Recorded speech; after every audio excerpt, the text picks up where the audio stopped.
മുഗൾ ചക്രവർത്തിമാരിൽ ഒരുപക്ഷെ ഏറ്റവും ദയാലുവായ ഒരു ഭരണാധികാരിയായി ചരിത്രകാരന്മാർ രേഖപ്പെടുത്തി വച്ചിരിക്കുന്ന പേരായിരിക്കും ഹുമയൂൺ എന്നത്. എല്ലാം ഉണ്ടായിട്ടും ഒന്നും നേടാനാകാത്തവൻ, നേടിയതൊക്കെ തന്നെയും സംരക്ഷിക്കാൻ കഴിയാതെ നശിപ്പിച്ചവൻ, എല്ലാത്തിനും മടിയുള്ളവൻ തുടങ്ങി പല പല വിശേഷണങ്ങളും ചരിത്രത്തിൽ ഹുമയൂൺ എന്ന രണ്ടാം മുഗൾ ഭരണാധികാരിയെപ്പറ്റി നമുക്ക് കണ്ടെത്താനാവും. ലെയ്ൻ പൂൾ പറഞ്ഞതുപോലെ ഹുമയൂണിൻ്റെ ഏറ്റവും വലിയ ശത്രു ഹുമയൂൺ തന്നെയായിരുന്നു. ബാബർ എന്ന അതിശക്തനായ ഭരണാധികാരി ഒരുക്കിവെച്ച വഴികളെ മുന്നോട്ട് കൊണ്ടുപോകാനാവാതെ നഷ്ടപ്പെടുത്തേണ്ടി വന്ന ഹുമയൂൺ, വർഷങ്ങൾക്കപ്പുറം തിരിച്ചുവരവ് നടത്തിയ ഹുമയൂൺ, ചുരുക്കിയാൽ ഹുമയൂണിൻ്റെ ചരിത്രകഥ ത്രസിപ്പിക്കുന്നതാണ്. അപ്രകാരം ഈ വീഡിയോയിലൂടെ മുഗൾ ചക്രവർത്തിയായ ഹുമയൂണിൻ്റെ കഥയാണ് പരിചയപ്പെടുത്തുന്നത്. ബാബറിൻ്റെ മൂത്ത മകനായി നസിറുദ്ദീൻ മുഹമ്മദ് ഹുമയൂൺ 1508 മാർച്ച് 6 കാബൂളിലാണ് ജനിക്കുന്നത്. മഹിം സുൽത്താന എന്ന ബാബറിൻ്റെ ഭാര്യയിലെ ഏക മകനായിരുന്നു ഹുമയൂൺ. സഹോദരങ്ങളായിരുന്ന കമ്രാൻ, അസ്കാരിയൊക്കെ മറ്റൊരു ഭാര്യയായിരുന്ന ഗുൽറുഖ് ബീഗത്തിൻ്റെ മക്കളും ഹിൻഡൽ എന്നത് ദിൽദാർ ബീഗത്തിൻ്റെ മകനുമായിരുന്നു. ബാബർ എല്ലാ വിധത്തിലുമുള്ള പരിശീലനങ്ങളും നൽകിക്കൊണ്ടാണ് ഹുമയൂണിനെ വളർത്തിയത്. കൃത്യമായ വിദ്യാഭ്യാസവും ആയുധ പരിശീലനവും ലഭിച്ച ഹുമയൂൺ ബാബറിൻ്റെ ഭരണകാലത്ത് തന്നെ പല മേഖലകളുടെയും ഭരണ ചുമതല നോക്കുകയും ചെയ്തു. പാനിപ്പത്ത് യുദ്ധത്തിലും ഖാൻവ യുദ്ധത്തിലുമൊക്കെ അച്ഛനൊപ്പം പങ്കെടുക്കുകയുമുണ്ടായി.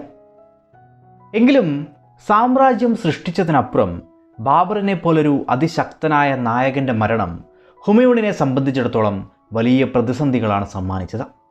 ബാബറുടെ മരണത്തെ തുടർന്ന് ഹുമയൂൺ അധികാരം ഏറ്റെടുക്കുന്നത് വെറും 23-ാമത്തെ വയസ്സിലായിരുന്നു. ബാബറിനെ കണ്ടു വളർന്ന ഉദ്യോഗസ്ഥർക്ക് ഹുമയൂണിൻ്റെ കഴിവുകളിൽ വലിയ സംശയങ്ങളുമുണ്ടായിരുന്നു. അധികാരം തേടിയുള്ള ഗൂഢസംഘങ്ങളും മുഗൾ രാജധാനിയിൽ നിലനിന്നിരുന്നു. ഹുമയൂണിൻ്റെ കഴിവിൽ സംശയമുണ്ടായിരുന്ന വസീറായിരുന്ന നിസാമുദ്ദീൻ ഒരു സമയം ബാബറിൻ്റെ ഭാര്യാസഹോദരനായ മഹ്ദി ഖൗജയെ പിന്തുണയ്ക്കുന്ന അവസ്ഥ പോലുമുണ്ടായി. എങ്കിലും അദ്ദേഹം പിന്നീട് ഹുമയൂണിന് തന്നെ പിന്തുണ നൽകി. അങ്ങനെ 1530 ഡിസംബർ 30 ഔദ്യോഗികമായി ഹുമയൂൺ രാജ്യഭാരം ഏറ്റെടുക്കുന്നത് എന്ന് പറയാം.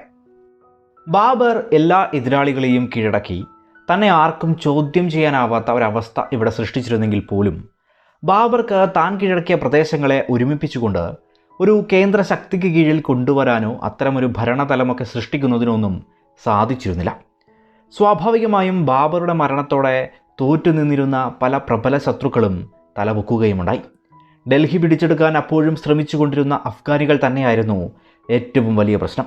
ഒപ്പം ഗുജറാത്തിലെ സുൽത്താനായ ബഹദൂർ ഷായും ഹുമയൂണിൻ്റെ ശക്തിക്ക് ഒരു ഭീഷണിയായി ഉയർന്നു തുടങ്ങിയിരുന്നു. മറ്റൊന്ന് സ്വയം ശക്തി നേടിക്കൊണ്ടിരുന്ന ഷേർഷായുമായിരുന്നു. എങ്കിലും ചരിത്രം പരിശോധിക്കുന്ന സമയത്ത് ഹുമയൂണിനെ വലിയ തോതിൽ ബാധിച്ച വേറെയും പ്രശ്നങ്ങൾ നമുക്ക് കണ്ടെത്താം. അതിലൊന്ന്, അല്ലെങ്കിൽ നിർണായകമായത്, അച്ഛൻ ബാബർ തന്നെയായിരുന്നു എന്നതാണ്.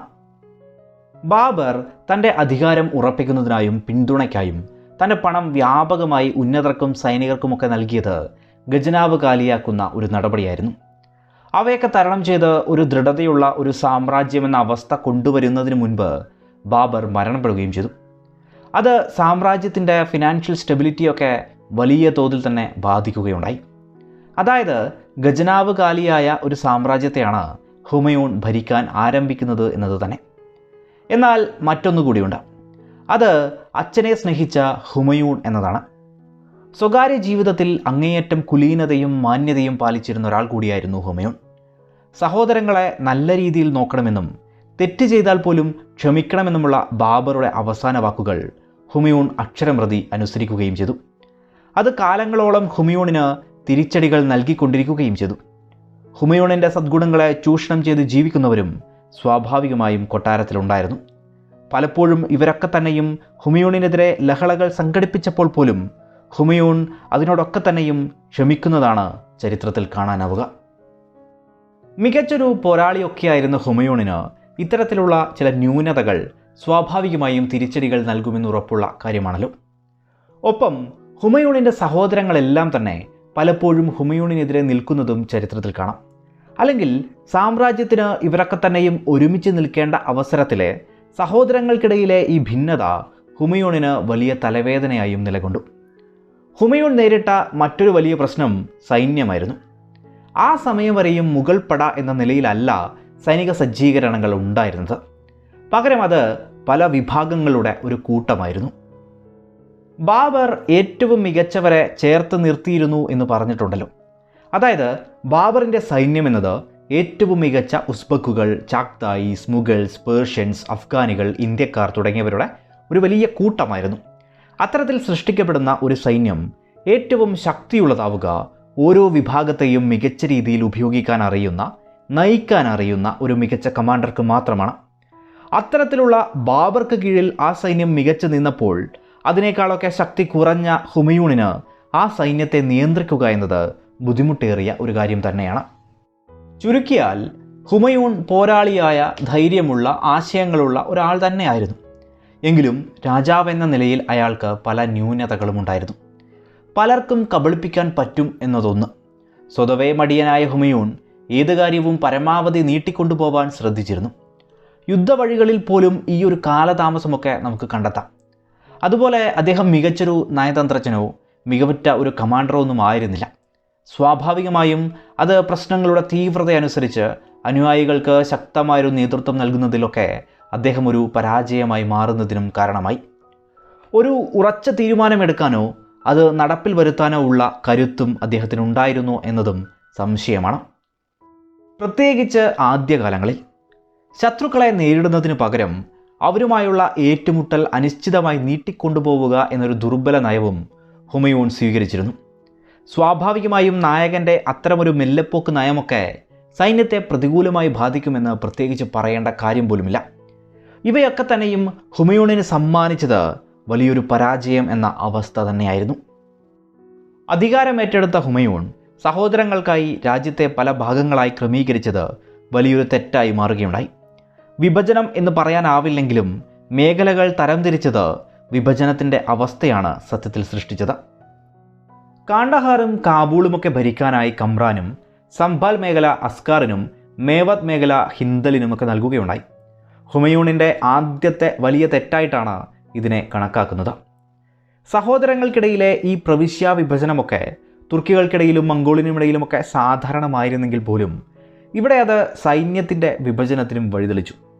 ഒപ്പം കാണ്ഡഹാർ കാബൂൾ മേഖല എന്നത്, അല്ലെങ്കിൽ നോർത്ത് വെസ്റ്റേൺ മേഖല എന്നത് മുഗളരെ സംബന്ധിച്ചിടത്തോളം അവരുടെ ഏറ്റവും മികച്ച സൈനികരെ കണ്ടെത്തുന്ന ഒരിടം കൂടിയായിരുന്നു.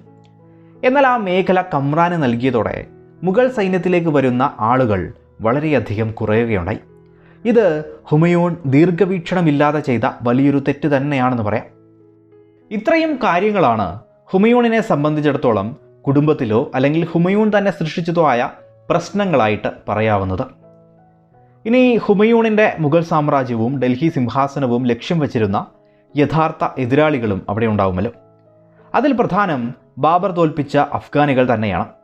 അഫ്ഗാനികൾ തോറ്റെങ്കിൽ പോലും ഡൽഹി തിരിച്ചുപിടിക്കാനുള്ള സാധ്യത അവർക്കപ്പോഴും ഉണ്ടായിരുന്നു.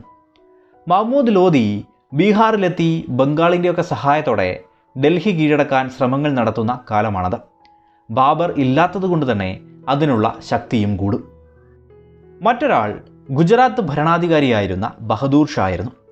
ശക്തനായിരുന്ന ഇദ്ദേഹം മാൽവയൊക്കെ കീഴടക്കിക്കൊണ്ട് രജപുത്ര മേഖലകളെ അടക്കം വിറപ്പിച്ചിരുന്ന ഒരു സമയം കൂടിയാണത്. മറ്റൊരാൾ സ്വാഭാവികമായും ഷേർഷാ തന്നെയാണ്. ആദ്യകാലങ്ങളിൽ ഒരു വലിയ എതിരാളി അല്ലെങ്കിൽ പോലും ഒടുവിൽ ഹുമയൂണിനെ തന്നെ താഴെ ഇറക്കിയ അതേ ഷേർഷാ തന്നെ. ഏതായാലും ഹുമയൂൺ അധികാരമേറ്റെടുക്കുമ്പോൾ ഉണ്ടായിട്ടുള്ള ആഭ്യന്തരമായും അല്ലാതെയുമുള്ള പ്രശ്നങ്ങളും എതിരാളികളെയും പറ്റിയാണ് മുകളിൽ പ്രസ്താവിച്ചത്. സ്വാഭാവികമായും ശക്തരിൽ ശക്തൻ വിജയിക്കും എന്നതുപോലെ തന്നെ ഹുമയൂണിൻ്റെ ഭാവിയെയും തീരുമാനിച്ചത് വർഷങ്ങൾ നീണ്ട യുദ്ധങ്ങളാണ്. അല്ലെങ്കിൽ അധികാരമേറ്റെടുത്ത ഹുമയൂൺ അതിവേഗം കടന്നു ചെന്നത് അവസാനമില്ലാത്ത യുദ്ധങ്ങളുടെ ഇടയിലേക്കാണ്. അധികാരമേറ്റെടുത്ത് അധികം കഴിയുന്നതിന് മുന്നേ തന്നെ ഹുമയൂൺ യുദ്ധങ്ങളും ആരംഭിച്ചിട്ടുണ്ട്. അതിൽ ആദ്യം പറയേണ്ട ആക്രമണമാണ് 1531 ഖലിഞ്ചർ ആക്രമിച്ചത്. ഖലിഞ്ചർ മേഖല ഗുജറാത്തുമായി ചേരാനുള്ള സാധ്യതകൾ മനസ്സിലാക്കിയ ഹുമയൂൺ ഗുജറാത്ത് ഒരു പ്രത്യാക്രമണമൊക്കെ നടത്തുമോ എന്നറിയാൻ കൂടി വേണ്ടിയാണ് ഖലിഞ്ചർ ആക്രമിക്കുന്നത്. ഖലിഞ്ചർ ആക്രമിച്ച് കോട്ടയൊക്കെ കീഴടക്കിയ അതേ സമയമെന്നാൽ ഇങ്ങ് ഷേർഷാ ചൂണാർ കോട്ട പിടിച്ചെടുത്തതായും അഫ്ഗാനികൾ മഹ്മൂദ് ലോധിയുടെ നേതൃത്വത്തിൽ ചില നീക്കങ്ങൾ നടത്തുന്നു എന്നും മനസ്സിലാക്കിയ ഹുമയൂൺ കലിഞ്ചർ മേഖലയിലെ രാജാവായിരുന്ന പ്രതാപരുദ്രയുമായി സന്ധി ഒപ്പിട്ട് മേൽക്കോയ്മ അംഗീകരിപ്പിച്ചിട്ട് ഇവിടെ നിന്നും പിൻവാങ്ങുകയാണ് ഉണ്ടായത്. അതുകൊണ്ട് തന്നെ കലിഞ്ചർ ആക്രമണം പ്രത്യേകിച്ച് ഒരു വലിയ മാറ്റങ്ങളൊന്നും ഉണ്ടാക്കിയില്ല എന്നുകൂടി പറയാം. ഈ സമയം മഹ്മൂദ് ലോധി ജോൺപൂർ മേഖലയിൽ മുന്നേറ്റം നടത്തുകയായിരുന്നു. അതിവേഗം ഇവിടേക്കെത്തിയ ഹുമയൂൺ ഇവരുമായി ഒരു യുദ്ധമുണ്ടാവുകയും വീണ്ടും അഫ്ഗാനികൾ തോൽക്കുകയും മഹ്മൂദ് ലോധി യുദ്ധക്കളത്തിൽ നിന്ന് വീണ്ടും രക്ഷപ്പെടുകയും ഒക്കെ ഉണ്ടായി. ഇതാണ് ബാറ്റിൽ ഓഫ് ദാദ്ര എന്ന പേരിലൊക്കെ അറിയപ്പെടുന്നത്. അതിനപ്പുറം ഷേർഷായ്ക്ക് നേരെ തിരിഞ്ഞ ഹുമയൂൺ ഷേർഷാ കീഴടക്കിയ ചൂണാർ കോട്ടയിലേക്ക് എത്തുകയും കോട്ടയ്ക്ക് ഉപരോധം ആരംഭിക്കുകയും ചെയ്തു. 4 മാസമായിട്ടും കോട്ട ഭേദിക്കാൻ എന്നാൽ ഹുമയൂണിനായില്ല. എന്നാൽ ഇതേ സമയം ഇങ്ങ് ഗുജറാത്തിൽ നിന്ന് ബഹദൂർ ഷാ ഒരു എതിരാളിയായി മാറിക്കൊണ്ട് ആക്രമണങ്ങൾ ആരംഭിക്കുകയുണ്ടായി. അതോടെ ഹുമയൂൺ ഷേർഷായോട് മേൽക്കോയ്മ അംഗീകരിക്കാനും സന്ധി ചെയ്യാനും ഗുജറാത്തിനെ നേരിടാൻ ഒരു പടയെയും വിട്ടു നൽകാൻ ആവശ്യപ്പെട്ടു. ഇത് അംഗീകരിച്ച ഷേർഷാ തൻ്റെ മകനായ കുത്തബ് ഷായെ തന്നെ ഹുമയൂണിന് കീഴിൽ വിടുകയുണ്ടായി. അങ്ങനെ ഹുമയൂൺ ആഗ്രയിലെത്തി. എന്നാൽ അതിവേഗം അടുത്ത പടനീക്കം ആരംഭിക്കാനോ എതിരാളിയെ നിലംപരിശാക്കാനോ ഒന്നും ഹുമയൂൺ മെനക്കെട്ടില്ല. ഡൽഹി മേഖലയിൽ പുതിയൊരു നഗരം നിർമ്മിക്കാനുള്ള നടപടികളുമായി 1.5 വർഷത്തോളം കാലമാണ് ഹുമയൂൺ ഡൽഹി മേഖലകളിൽ തന്നെ ചെലവഴിക്കുകയുണ്ടായത്. ഇത് എതിരാളികൾക്കും സ്വാഭാവികമായും അവരുടെ ശക്തി വർദ്ധിപ്പിക്കാനുമുള്ള സമയമൊക്കെ നൽകുമല്ലോ. 1535-36 കാലത്താണ് ഗുജറാത്ത് ഭരണാധികാരിയായിരുന്ന ബഹദൂർ ഷായുമായി ഹുമയൂൺ പോരാട്ടങ്ങളൊക്കെ നടത്തുന്നത്. എന്നാൽ 1530-കൾ മുതലുള്ള കാലം തന്നെ ബഹദൂർ ഷാ തൻ്റെ രാജ്യവികസന നയങ്ങളൊക്കെ തന്നെയും ആരംഭിച്ചിരുന്നു. 1531 തന്നെ ദക്ഷിണ മേഖലയിലെ രാജ്യങ്ങളോട് സൗഹൃദ ബന്ധമൊക്കെ സൃഷ്ടിച്ച ബഹദൂർ ഷാ 1531 മാൽവ പിടിച്ചെടുക്കുകയുണ്ടായി. 1532 റെയ്സൻ കോട്ട പിടിച്ചെടുത്ത ബഹദൂർ ഷാ മേവാർ രാജ്യത്തെ കൊണ്ട് സന്ധി ഒപ്പിടിപ്പിക്കുകയുമുണ്ടായി. ബഹദൂർ ഷായുമായി ബന്ധപ്പെട്ട് എടുത്തു പറയേണ്ട ഒന്നാണ് അദ്ദേഹം സൈന്യത്തെ ആധുനീകരിച്ചത്. തുർക്കിക്കാരനായ റൂമി ഖാൻ എന്നൊരു കമാൻഡറിൻ്റെ നേതൃത്വത്തിൽ മികച്ചൊരു പീരങ്കിപ്പട തന്നെ അദ്ദേഹം സൃഷ്ടിക്കുകയുണ്ടായി. സൈന്യം മികച്ചതാക്കിയതും ഒഫൻസീവ് അറ്റാക്കുകളൊക്കെ നടത്തിയതും ബഹദൂർ ഷാ ഡൽഹി തന്നെ സ്വപ്നം കാണുന്നു എന്നൊരു ബോധ്യം ഹുമയൂണിൽ ഉണ്ടാക്കുകയും ബഹദൂർ ഷായെ തോൽപ്പിക്കേണ്ട ആവശ്യകത മുഗൾ മേഖലയിൽ ഉയർന്നു തുടങ്ങുകയുമുണ്ടായി. ഈ സമയം ബഹദൂർ ഷാ ചിറ്റൂർ കോട്ട തന്നെ ഉപരോധത്തിൽ കൊണ്ടുവരികയുണ്ടായി. മേവാറിൻ്റെ രാജാവായിരുന്ന റാണ സംഗ ബാബറുമായുള്ള യുദ്ധത്തിനപ്പുറം 1528 മരണപ്പെടുകയുണ്ടായി. ഇദ്ദേഹത്തിൻ്റെ ഭാര്യയായിരുന്നു റാണി കർണാവതി. ഈ സമയം മേവാറിൻ്റെ രാജമാതയായി റാണിയായിരുന്നു നിലനിന്നത്. ബഹദൂർ ഷായുടെ ആക്രമണത്തെ ചെറിയൊരു സൈന്യത്തെ ഉപയോഗിച്ച് റാണി തടയുകയും ബഹദൂർ ഷായെ നേരിടാനായി ഹുമയൂണിനോട് സഹായം അഭ്യർത്ഥിക്കുകയുമുണ്ടായി. സഹോദരനെ പോലെ സഹായിക്കണമെന്ന നിലയിൽ ഒരു രാഖിയായിരുന്നു സന്ദേശത്തോടൊപ്പം റാണി ഹുമയൂണിനായി അയച്ചത്. അങ്ങനെയാണ് ഹുമയൂൺ മേവാർ മേഖലകളിലേക്ക് പടനീക്കം ആരംഭിക്കുന്നത്. ഉപരോധത്തിലിരിക്കുന്ന ചിറ്റൂർ കോട്ട ലക്ഷ്യമാക്കി ഹുമയൂൺ പട നയിച്ചെങ്കിലും അത് സാരംഗ്പൂർ എന്ന സ്ഥലത്ത് വെച്ച് നിർത്തുകയും ആ മേഖലയിൽ തമ്പടിക്കുകയുമാണ് ഉണ്ടായത്. ഇതിന് കാരണമായി ഒന്ന് മേവാറിൻ്റെ ശക്തിയെയും ബഹദൂർ ഷായുടെ ആയുധക്കരുത്തും കുറയ്ക്കുക എന്നതാവാം. എന്നാൽ മറ്റൊന്ന് അതിവേഗം കുതിച്ച മുഗൾ പടയെ എതിരാളികൾക്ക് പിന്നിൽ നിന്ന് ആക്രമിക്കാം എന്നതുകൊണ്ടുമാണ്. ആ സമയം ആലം ഖാൻ ലോധിയൊക്കെ ഹുമയൂണിനെ പിന്നിൽ നിന്ന് ആക്രമിക്കാനായി കലിഞ്ചർ മേഖലയിലേക്ക് പോയതായുള്ള വാർത്തകളും ആ സമയം ഹുമയൂണിന് ലഭിച്ചിരുന്നു. ഒപ്പം മാണ്ഡവ് മേഖലയിൽ നിന്നും അഹമ്മദാബാദിൽ നിന്നുമുള്ള ബഹദൂർ ഷായ്ക്ക് എത്തേണ്ട സഹായങ്ങൾ തടയുക എന്നതും ഹുമയൂണിൻ്റെ ആവശ്യങ്ങളായിരുന്നു. ഇനി ഞാൻ മാത്രം രക്ഷകൻ എന്നൊരു തോന്നൽ മേവാർ മേഖലയിൽ സൃഷ്ടിക്കാനും ഒരുപക്ഷെ ഹുമയൂൺ ശ്രദ്ധിച്ചിരിക്കാം. അല്ലെങ്കിൽ എന്തിനേയും അവസാനം വരെ വെച്ച് താമസിപ്പിക്കുക എന്ന ഹുമയൂണിൻ്റെ സ്വാഭാവിക സ്വഭാവവും ഇവിടെ കൊണ്ടുവന്നതാവാം. ഏതായാലും ഹുമയൂൺ സാരംഗ്പൂരിൽ താമസിച്ച സമയത്ത് ഏതാണ്ട് 10 ദിവസത്തെ ആക്രമണങ്ങൾക്കപ്പുറം മാത്രമാണ് ബഹദൂർ ഷാ ചിറ്റൂർ കോട്ട പിടിച്ചെടുക്കുകയുണ്ടായത്. ഇതിനപ്പുറമാണ് ഹുമയൂൺ തൻ്റെ നീക്കങ്ങളൊക്കെ ആരംഭിക്കുന്നത്. ചിറ്റൂരിനുമൊക്കെ ഒരു 100 കിലോമീറ്റർ അകലെയുള്ള മാണ്ടസോർ എന്ന ദേശത്തെത്തിയ ഹുമയൂൺ ഇവിടെ തമ്പടിക്കുകയും ബഹദൂർ ഷാ ഏതു വഴിയാണ് തിരിച്ചു പോകുന്നത് എന്ന് നിരീക്ഷിക്കാനും ആരംഭിച്ചു. ഈ പ്രദേശമൊക്കെ ഇന്നത്തെ മധ്യപ്രദേശ് അതിർത്തി മേഖലകളാണെന്ന് പറയാം. ഈ സമയം ബഹദൂർ ഷായും മാണ്ടസോറിലെത്തി ക്യാമ്പ് ചെയ്യുകയുണ്ടായി. എന്നാൽ യുദ്ധത്തിനൊരുങ്ങാതെ ഹുമയൂൺ ഇവിടെ പ്രതിരോധത്തിലാണ് ശ്രദ്ധ കേന്ദ്രീകരിച്ചത്. ബഹദൂർ ഷായുടെ ആക്രമണ റേഞ്ചിൽ നിന്നും പിൻവാങ്ങിയ ഹുമയൂൺ എന്നാൽ അതേ സമയം തന്നെ ബഹദൂർ ഷായ്ക്ക് പുതുതായി ആയുധങ്ങൾ എത്തേണ്ട വഴികളെ ഓരോന്നായി തടയുകയും ചെയ്തു. അങ്ങനെ ദിവസങ്ങൾക്കുള്ളിൽ ബഹദൂർ ഷായ്ക്ക് താൻ നേരിടാൻ പോകുന്ന തിരിച്ചടി മനസ്സിലാവുകയുണ്ടായി. ആയുധക്കരുത്ത് കുറഞ്ഞതും സൈന്യത്തിൻ്റെ മനക്കരുത്ത് ചോർന്നിരിക്കുന്നെന്നും മനസ്സിലാക്കിയ ബഹദൂർ ഷാ 1535 ഏപ്രിൽ 25 യുദ്ധമുഖത്ത് നിന്ന് ഒരു ആക്രമണവും കൂടാതെ തന്നെ പിന്മാറുകയുണ്ടായി. പിന്മാറിയ ബഹദൂർ ഷാ ആദ്യം മാണ്ഡു കോട്ടയിലാണ് താവളമുറപ്പിക്കുന്നത്. എന്നാൽ ഹുമയൂൺ ബഹദൂർ ഷായുടെ പടയെ പിന്തുടർന്നതോടെ ബഹദൂർ ഷായ്ക്ക് ഇവിടെ നിന്നൊക്കെ രക്ഷപ്പെടേണ്ടി വന്നു. അങ്ങനെ ബഹദൂർ ഷാ സൃഷ്ടിച്ച താൽക്കാലിക പ്രതിരോധങ്ങളെയൊക്കെ തകർത്തെറിഞ്ഞ് ഹുമയൂൺ മുന്നേറിയപ്പോൾ ബഹദൂർ ഷായ്ക്ക് അവിടെ നിന്ന് ചാമ്പനീർ മേഖലയിലേക്ക് പിന്മാറേണ്ടി വന്നു. അവിടെയും രക്ഷയില്ലാതെ ഗുജറാത്തിൻ്റെ തീരമേഖലയിലേക്ക് വരെ പിന്മാറേണ്ടി വന്ന ബഹദൂർ ഷാ ആദ്യം കമ്പൈ മേഖലയിലേക്കും തുടർന്ന് ദിയു മേഖലയിലേക്കും വരെ പിന്മാറേണ്ടി വന്നു. ഏതായാലും ഹുമയൂൺ കോംബെ വരെ എത്തി ബഹദൂർ ഷായെ പിന്തുടരാനുള്ള ദൗത്യം മറ്റു ഉദ്യോഗസ്ഥർക്ക് നൽകിക്കൊണ്ട് തിരിച്ചു വരികയും ഉപരോധത്തിലുള്ള ചാമ്പനീർ കോട്ട പൂർണ്ണമായി പിടിച്ചെടുക്കുകയുമുണ്ടായി. അപ്രകാരം മാൽവയും ഗുജറാത്തും അടക്കം വരുന്ന വലിയൊരു പ്രദേശം തന്നെ ഹുമയൂൺ നിഷ്പ്രയാസം കീഴടക്കി. ഒപ്പം കരുത്തിൻ്റെ പ്രതീകമായ ചാമ്പനീർ, മാണ്ഡു കോട്ടകളും. അപ്രകാരം സഹോദരനായ അസ്കാരിയെ ഗുജറാത്തിൻ്റെ ഗവർണറായി നിയമിച്ചുകൊണ്ട് ഹുമയൂൺ തിരിച്ചു വരികയാണ് ഉണ്ടായത്. എന്നാൽ അസ്കാരിയുടെ നേതൃത്വത്തിലുള്ള പുതിയ ഭരണക്രമത്തിന് ഗുജറാത്തിനെ ഒരു തരത്തിലും നിയന്ത്രിക്കാനായില്ല. ബഹദൂർ ഷായുടെ ഉദ്യോഗസ്ഥനായിരുന്ന ഇമദ് ഉൾ മുൾക്കിൻ്റെ നേതൃത്വത്തിൽ ഒരു കലാപം തന്നെ സൃഷ്ടിക്കപ്പെട്ടു. അധികം താമസിയാതെ തന്നെ ബഹദൂർ ഷാ തിരിച്ച് ഗുജറാത്തിലേക്കും എത്തുകയുണ്ടായി. അതോടെ ബഹദൂർ ഷായും അസ്കാരിയും തമ്മിലൊരു യുദ്ധം സൃഷ്ടിക്കപ്പെട്ടു. ഒരു ചെറിയ യുദ്ധത്തിനപ്പുറം ചാമ്പനീർ കോട്ട പിടിച്ചെടുത്ത ബഹദൂർ ഷാ അതിവേഗം തന്നെ ഗുജറാത്ത് വീണ്ടെടുക്കുകയും ചെയ്തു. അസ്കാരിയാകട്ടെ ഈ മേഖലകളിൽ നിന്ന് പിന്മാറേണ്ടി വന്നു.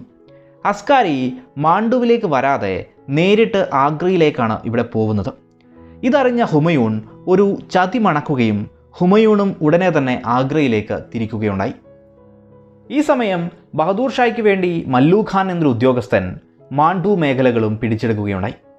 ചുരുക്കിയാൽ മാസങ്ങൾക്കുള്ളിൽ മുഴുവൻ ഗുജറാത്തും മാൽവയും ഹുമയൂണിന് നഷ്ടപ്പെടുത്തേണ്ടി വരുന്ന അവസ്ഥ അവിടെ സൃഷ്ടിക്കപ്പെട്ടു.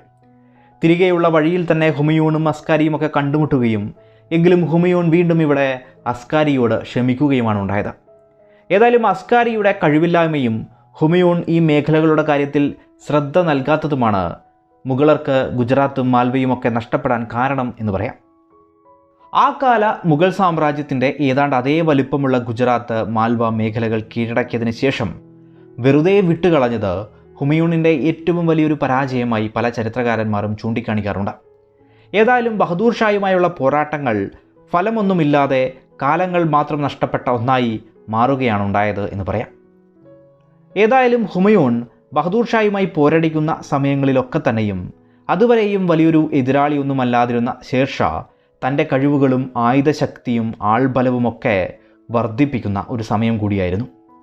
ഹുമയൂണിൻ്റെ ഭാവി തന്നെ നിർണയിച്ച യുദ്ധങ്ങളും ഷേർഷായോട് ഏറ്റുമുട്ടിയത് തന്നെയായിരുന്നു. 1530കളിൽ ബീഹാർ മേഖലകളിൽ വലിയ രാഷ്ട്രീയ മാറ്റങ്ങളും സംഭവിച്ചു. ചൂണാർ കോട്ട നിലനിർത്തിയിരുന്ന ഷേർഷായ്ക്ക് കീഴിൽ പല അഫ്ഗാൻ പ്രഭുക്കന്മാരും നിലകൊള്ളുകയുണ്ടായി. ബീഹാർ മേഖലകളുടെ നായകനായി ഷേർഷാ മാറുന്ന സമയം തന്നെ ബംഗാളിൽ നുസ്രത് ഷാ മരണപ്പെടുകയും കഴിവുകളൊന്നുമില്ലാത്ത മമൂദ് ഷാ അധികാരത്തിലെത്തുകയുമുണ്ടായി. ഇതൊരു മികച്ച അവസരമായി കണ്ട ഷേർഷാ ബംഗാൾ മേഖലകളിലേക്കും കടന്നെത്തി. 1536ൽ ബംഗാളിനെ ആക്രമിച്ച ഷേർഷാ തലസ്ഥാനമായിരുന്ന ഘോറൊക്കെ ഉപരോധത്തിൽ കൊണ്ടുവരികയും മഹ്മൂദ് ഷായെക്കൊണ്ട് ലക്ഷങ്ങൾ പാട്ടം നൽകുന്ന ഒരു സന്ധി ഒപ്പുവെപ്പിക്കുകയും ചെയ്തു. ഒരു കാലത്ത് ബംഗാളിൻ്റെയൊക്കെ തലസ്ഥാനമായിരുന്ന ഘോർ മേഖല പിന്നീട് നശിച്ചു പോവുകയാണ് ഉണ്ടായത് എന്ന് ഓർക്കുക. തൊട്ടടുത്ത വർഷം, അതായത് 1537ൽ ഷേർഷാ വീണ്ടും ബംഗാൾ ആക്രമിക്കുകയുണ്ടായി. ഈ ഒരു സമയമായപ്പോഴേക്ക് ഷേർഷാ വലിയൊരു എതിരാളിയാണെന്നും അതിനെ തകർക്കണമെന്ന ബോധ്യവും ഹുമയൂണിന് വന്നു ചേർന്നു. അങ്ങനെ ഹുമയൂൺ ബീഹാർ മേഖലകളിലേക്ക് കടന്നെത്തുകയും ഷേർഷായുടെ ശക്തി കേന്ദ്രമായ ചൂണാർ കോട്ടയ്ക്ക് ഉപരോധം ഏർപ്പെടുത്തുകയും ആക്രമണങ്ങൾ സൃഷ്ടിക്കപ്പെടുകയും ചെയ്തു. എങ്കിലും ഹുമയൂണിന് ഈ കോട്ട പിടിച്ചെടുക്കാൻ ആയത് 6 മാസങ്ങൾക്കപ്പുറം മാത്രമാണ്. ഷേർഷായെ സംബന്ധിച്ചിടത്തോളം ഇതൊരു വലിയ തിരിച്ചടി തന്നെയായിരുന്നു. എന്നാൽ ഷേർഷാ ഈ സമയം ബംഗാൾ മേഖലയൊക്കെ കൊള്ള ചെയ്ത് ആ സമ്പത്തൊക്കെ രോഹ്താസ്ഗർ എന്ന കോട്ടയിൽ കൊണ്ടുവന്ന് സംരക്ഷിക്കുകയാണ് ചെയ്തത്. സ്വാഭാവികമായും അതോടെ ചൂണാർ കോട്ട കീഴടക്കുന്നതുമായി ബന്ധപ്പെട്ട് ഹുമയൂണിന് പിന്നെയും സമയം മാത്രം നഷ്ടപ്പെട്ടെന്ന് പറയാം. എങ്കിലും ബംഗാൾ മേഖല ഷേർഷായ്ക്ക് നൽകിക്കൊണ്ട് മുഗൾ അധീശത്വം അംഗീകരിക്കുന്നതുമായി ബന്ധപ്പെട്ട ഒരു ചർച്ച മുഗളരും ഷേർഷായും തമ്മിൽ ഉണ്ടാവുകയും ഈ സമയം ഒരു സന്ധി സംഭാഷണമൊക്കെ രൂപപ്പെടുകയും ചെയ്തു. എന്നാൽ ഇതിനിടയിൽ ബംഗാളിൽ നിന്ന് മഹ്മൂദ് ഷായുടെ ഭാഗത്തു നിന്ന് സഹായം തേടിക്കൊണ്ട് ഒരു സന്ദേശം ഹുമയൂണിന് ലഭിക്കുകയുണ്ടായി. അതോടെ ഹുമയൂൺ സമാധാന ശ്രമങ്ങൾക്ക് വിരാമമിട്ട് ബംഗാളിലേക്ക് പട നയിച്ചു. പടയെ പൂർണ്ണമായും തടയാതെ ഹുമയൂണിൻ്റെ മുന്നേറ്റത്തെ പരമാവധി തടസ്സപ്പെടുത്തുക അല്ലെങ്കിൽ വൈകിപ്പിക്കുക എന്ന നയമാണ് ഷേർഷാ ഇവിടെ സ്വീകരിച്ചത്. അത് ഷേർഷാ മികച്ച രീതിയിൽ തന്നെ നടപ്പിലാക്കുകയും ചെയ്തു. ഒടുവിൽ ഹുമയൂൺ ബംഗാളിലെത്തിയപ്പോൾ ആരും തന്നെ എതിർക്കാനൊന്നും അവിടെ ഉണ്ടായിരുന്നില്ല. ഹുമയൂൺ നിഷ്പ്രയാസം ബംഗാൾ കീഴടക്കുകയും അവിടെ സൈനിക സജ്ജീകരണമൊക്കെ നടപ്പാക്കുകയും ചെയ്തു. എന്നാൽ പിന്നീട് അങ്ങോട്ട് 8 മാസക്കാലമാണ് ഹുമയൂൺ അവിടെ ചെലവഴിച്ചത്. ഇത് എന്തിനെന്ന് മാത്രം പറയുക സാധ്യമല്ല. ഹുമയൂണിൻ്റെ മടിയും അലംഭാവവും ഒക്കെ തന്നെയാണ് ഇതിന് കാരണമെന്ന് പറയേണ്ടി വരും. ബംഗാളിൽ ഒരു വ്യവസ്ഥയൊക്കെ സൃഷ്ടിച്ചെന്ന് പറയാമെങ്കിൽ പോലും ഈ സമയം ഡൽഹി ആഗ്ര മേഖലകളുമായി വേണ്ട വിധത്തിൽ ആശയവിനിമയം പോലും ഹുമയൂൺ നടത്തിയതുമില്ല. ഇത്രയും മാസങ്ങൾ എന്നത് വലിയൊരു കാലയളവ് തന്നെയാണല്ലോ. ഈ സമയം ഷേർഷാ ബനാറസ്, സംബൽ തുടങ്ങി പല പ്രദേശങ്ങളും പിടിച്ചെടുക്കുകയും ചൂണാർ, ജോൺപൂർ കോട്ടകൾക്ക് ഉപരോധം ഏർപ്പെടുത്തുകയും ചെയ്തു. ഷേർഷായുടെ സൈനിക നീക്കങ്ങളും അനിയനായ ഹിൻഡൽ ആഗ്രയിൽ സ്വയം ചക്രവർത്തിയാവാനുള്ള നീക്കങ്ങളും നടത്തുന്നു എന്നറിഞ്ഞപ്പോൾ മാത്രമാണ് ഹുമയൂൺ ആഗ്രയിലേക്ക് ഒരു തിരിച്ചുവരവിന് ഒരുങ്ങുന്നത്. തിരിച്ചുള്ള വഴികളിലാണെങ്കിൽ ഷേർഷാ വ്യക്തമായ തടസ്സങ്ങളും സൃഷ്ടിച്ചിരുന്നു. ഏതായാലും 1539 മാർച്ചിൽ ഹുമയൂൺ തിരിച്ച് ആഗ്രയിലേക്ക് പടനീക്കം ആരംഭിക്കുകയാണ്. ആ സമയവും മുഗൾ സൈനികർ ചൂണാർ കോട്ട ഷേർഷായുടെ സൈനികർക്ക് വിട്ടു നൽകാതെ പ്രതിരോധിക്കുന്നുണ്ടായിരുന്നു. അതുകൊണ്ട് തന്നെ ബീഹാർ വഴി ചൂണാർ കോട്ടയിലേക്കുള്ള വഴിയിലൂടെയാണ് ഹുമയൂൺ മുന്നോട്ട് കുതിച്ചത്. മറ്റൊരർത്ഥത്തിൽ ഷേർഷായുടെ നിയന്ത്രണത്തിലുള്ള പ്രദേശങ്ങളിലൂടെ മുന്നേറേണ്ടി വന്നു ആ സമയം ഹുമയൂണിന്. അങ്ങനെ ഗംഗാ നദി മറികടന്ന ഹുമയൂൺ ചൗസിയ എന്നൊരു പ്രദേശത്തെത്തി. ഇവിടേക്ക് ഷേർഷായുടെ സൈന്യവും കടന്നെത്തി. അങ്ങനെ 2 സൈന്യങ്ങളും മുഖാമുഖം മറ്റൊരു യുദ്ധത്തിൻ്റെ സാധ്യതകളുമായി നിലനിന്നു. എന്നാൽ ഇവിടെയും യുദ്ധം നീണ്ടുപോവുകയുണ്ടായി. ഹുമയൂൺ ഗംഗാനദിയുടെ മേഖലകളിലായിരുന്നതിനാൽ മഴക്കാലമാവുന്നതിനായി ഷേർഷാ മനഃപൂർവ്വം ഒരു ഏറ്റുമുട്ടൽ വൈകിപ്പിച്ചതാണെന്നാണ് പൊതുവെ പറയുന്നത്. ഏതായാലും 1539 ഏപ്രിൽ മുതൽ ജൂൺ വരെയുള്ള മാസങ്ങളിൽ സമാധാന ചർച്ചകളും മറ്റുമൊക്കെയായി ഈ ഒരു യുദ്ധസമാന സ്ഥിതിവിശേഷം തുടർന്നു പോവുകയുണ്ടായി. മഴക്കാലമായതോടെ ഷേർഷാ മുഗൾ പടയ്ക്ക് നേരെ എന്നാൽ കടന്നാക്രമണമാണ് നടത്തിയത്. ജൂൺ 26-ന് ചില ശ്രദ്ധ തിരിക്കലുകളൊക്കെ സൃഷ്ടിച്ച ഷേർഷായുടെ സൈന്യം 3 ഭാഗത്തു നിന്നും മുഗൾ പടയെ ആക്രമിക്കുകയുണ്ടായി. ഹുമയൂൺ ഈ മേഖലയിൽ നിന്ന് എങ്ങനെയൊക്കെയാണ് രക്ഷപ്പെടുന്നത്. മുഗൾ പട ചിതറിത്തെറിക്കുകയും ഷേർഷാ ഇവിടെ അതിഗംഭീരമായ ഒരു വിജയം നേടുകയുമുണ്ടായി. ഈ ഒരു വിജയം ബംഗാളിലും ബീഹാറിലും തൻ്റെ അധീശത്വം സ്ഥാപിക്കുന്നതിന് ഷേർഷായെ സഹായിച്ചു.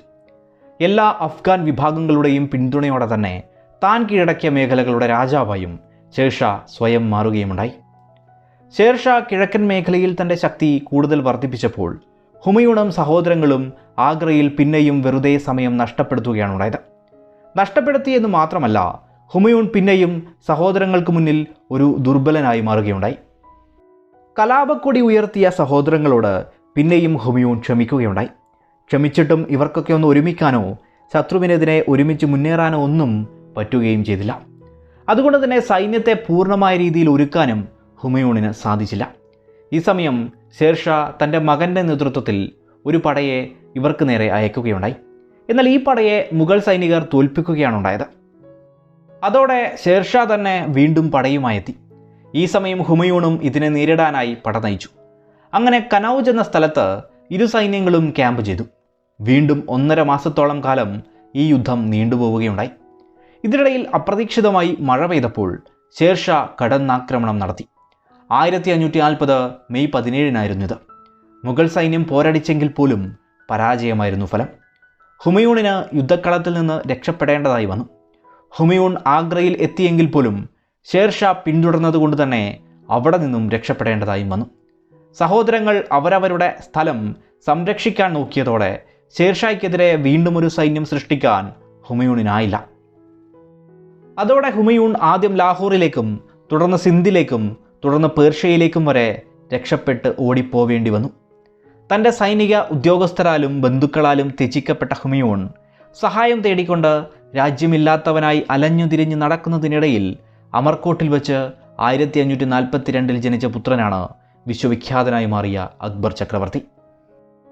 ഹുമയൂണിന് ഷേർഷായോടേറ്റ പരാജയത്തിന് പല കാരണങ്ങൾ പൊതുവെ ചരിത്രകാരന്മാർ പറയുന്നുണ്ട്. ഹുമയൂണിൻ്റെ സ്വഭാവത്തിലെ ന്യൂനതകളും സഹോദരങ്ങൾ കലാപക്കൊടി ഉയർത്തിയതും സാമ്രാജ്യത്തെ വിഭജിച്ചതുമെല്ലാം കാരണങ്ങളായി പൊതുവെ പറയുമെങ്കിലും അതൊക്കെ അത്ര വലിയ കാരണങ്ങളായും ഇവിടെ പറയുക സാധ്യമല്ല. ഷേർഷായോട് ഹുമയൂൺ നേരിട്ട പരാജയത്തിൻ്റെ പ്രധാന കാരണം ഷേർഷാ എന്നത് ഹുമയൂണിനേക്കാളും മികച്ചൊരു സൈന്യാധിപനും പോരാളിയും ആയിരുന്നു എന്നത് തന്നെയാണ്. ഒപ്പം ആയുധശക്തിയും സമാസമം തന്നെയായിരുന്നു. ഒപ്പം ഹുമയൂണിന് സാമ്പത്തിക ബുദ്ധിമുട്ടുകളും ആ സമയം നേരിടേണ്ടതായി വന്നിരുന്നു. ഇതിനോടൊക്കെ ഒപ്പം തന്നെ ഹുമയൂൺ ഒരു നിർഭാഗ്യവാനായ ഭരണാധികാരിയായും ചരിത്രത്തിൽ പറയാവുന്നതാണ്. ഗുജറാത്തും മാൽവയുമൊക്കെ ഹുമയൂണിന് നഷ്ടപ്പെട്ടത് കണ്ണു തുറക്കുന്ന വേഗത്തിലാണ്. തൻ്റെ അനുമാനങ്ങളിലും തീരുമാനങ്ങളിലും പലപ്പോഴും ഹുമയൂൺ പരാജിതനായിരുന്നു.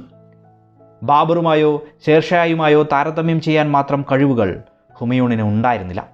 ഒപ്പം ബാറ്റിൽ ഓഫ് കനൗജിന് തൊട്ടു മുൻപായി ഉണ്ടായ മഴയും ഹുമയൂണിൻ്റെ നടപടികളെ പ്രതികൂലമായി ബാധിച്ചിരിക്കാം എന്നും പറയാം.